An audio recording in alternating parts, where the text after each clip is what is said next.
안녕하세요. 오늘 저희는 우경아 작가의 책 내가 죽음이 두렵지 않은 이유를 좀 깊게 들여다보려고 합니다. 작가는 죽음을 제대로 아는 것에서 우리가 원하는 모든 것이 시작된다. 뭐 이렇게 말하는데요. 상당히 흥미로운 접근이죠. 네, 그렇죠. 어떻게 보면 역설적인데요.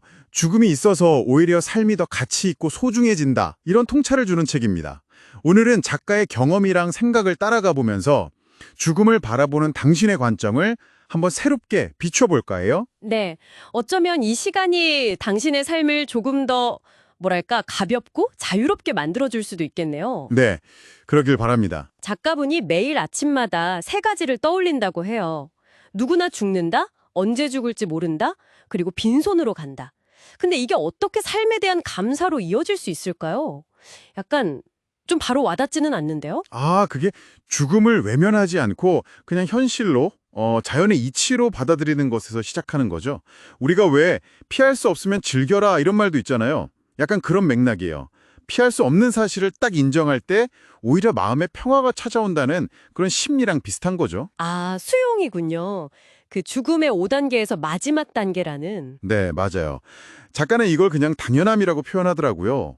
뭐 태어나고 늙고 병들고 죽는 거 생로병사라고 하잖아요. 그 흐름처럼 자연스러운 과정이라는 인식이죠.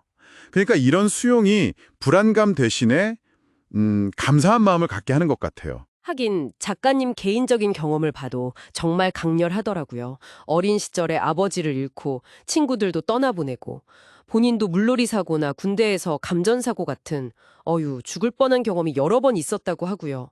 특히 그 40대에 겪었던 극심한 우울증 얘기가 참 인상 깊었어요. 그때 죽음의 공포를 정말 강하게 느꼈다고? 네네. 바로 그 지점이 중요해요. 그 힘든 경험들이 그냥 고통으로만 남은 게 아니고요. 역설적이게도 죽음은 진짜 현실이구나. 이걸 깨닫게 해줬다는 거죠. 그리고 그 깨달음이 결국 삶에서 진짜 소중한 거, 뭐 예를 들면 내가 진짜 하고 싶은 일이라든지 아니면 내 곁에 좋은 사람들이라든지 이런 것들에 집중하게 만드는 어떤 지혜로 이어진 거예요. 그야말로 어둠 속에서 빛을 찾은 거네요? 그렇죠. 어둠 속에서 길을 찾은 셈이죠. 그런 경험들이 있었으니까 그 스티브 잡스의 말, 죽음은 삶이 만든 최고의 발명품이다. 이 말이 더 와닿았을 수도 있겠어요. 네, 그럴 수 있죠. 작가는 죽음이 없다면 어떨까? 이런 질문도 던지잖아요. 시간이 무한하다면 간절함, 노력, 사랑, 행복 이런 가치들이 오히려 희미해질 거라고 그 생각은 어떻게 보세요?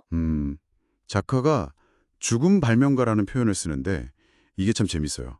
우리가 원래는 뭐 무한한 능력을 가진 존재일 수 있는데 이 유한한 시간하고 죽음이라는 발명품 때문에 오히려 지금 이 순간을 소중히 여기고 즐기게 된다는 거죠. 아, 제한이 있기에 가치가 생긴다. 네, 그렇죠.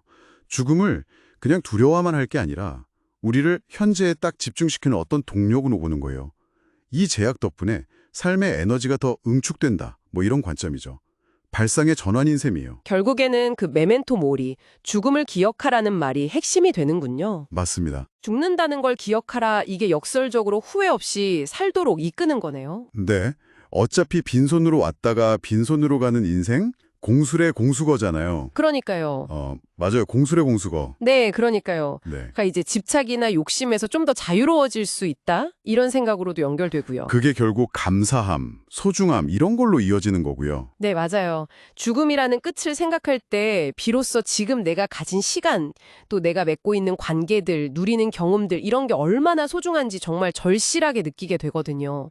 언젠가는 끝난다는 사실이 오히려 지금 이 순간에 대한 감사함이랑 소중함을 더 키워주는 거죠. 이게 어쩌면 죽음이 우리 삶에 주는 가장 큰 의미일지도 몰라요. 그래서 작가는 웰다잉, 그러니까 잘 죽기 위한 준비가 필요하다고 강조하는 거군요. 네, 그렇죠. 평소에 몸이랑 마음 잘 돌보고 또 용서하고 화해하면서 관계도 정리하고 유언장이나 묘비명 같은 걸 미리 써보는 활동들. 네, 맞아요. 그런 것들. 근데 이게 듣다 보니 죽음을 준비한다기보다는 결국 현재 삶을 더 잘 살기 위한 방법처럼 들리는데요. 정확하게 보셨어요. 특히 사람들이 죽기 직전에 뭘 가장 후회하는지 그 목록들을 보면요. 항상 나오는 얘기들이 있잖아요.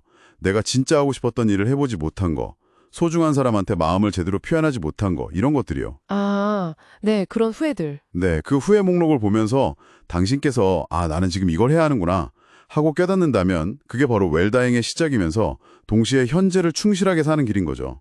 그러니까 죽음을 준비하는 과정 자체가 곧 삶을 잘 가꿔 나가는 행위라고 볼 수 있어요. 와, 오늘 우경아 작가님 글을 통해서 죽음이라는 게 그냥 어둡고 두려운 끝이 아니라 오히려 삶을 더 깊고 풍요롭게 만드는 어떤 계기가 될 수 있겠다. 이런 가능성을 좀 본 것 같습니다.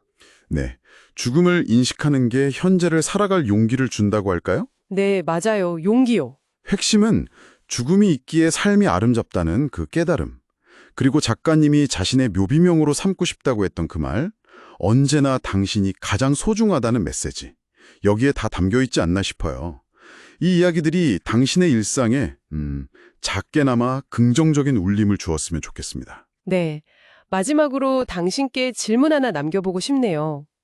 만약 내일이 당신의 마지막 날이라면 오늘 당신은 무엇을 하시겠습니까? 어쩌면 그 답 속에 당신 삶에서 가장 소중한 것이 무엇인지 그 해답이 숨겨져 있을지도 모르겠습니다.